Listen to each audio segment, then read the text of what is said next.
So hey guys, welcome back to another video, and in this video I'm going to show you how you can fix when you're updating Windows 11 and it says Windows 11 update error, code 0x800f0991. So how you can fix this? Let's get started. First, right click on your start menu and then open settings, then click on system and then click on troubleshoot. Now click on other troubleshooters and then on Windows update click on run.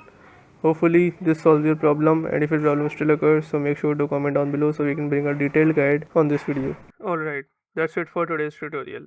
I really hope this video helped you solve your problem or learn something new about your PC. My goal on this channel is to make everything about computers simple and easy, whether it's fixing errors, downloading software or any game, boosting performance of any Windows or any game, or understanding new tool. If this video was helpful in any way, don't forget to hit the like button because it really motivates me to keep bringing you more useful content.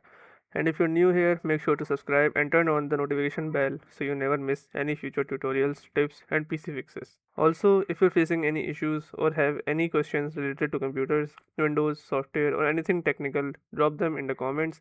I read all of your comments and I'll try my best to help you out. Thanks a lot for watching. Take care of your system, keep learning, and I'll see you in the next video. Thanks for watching.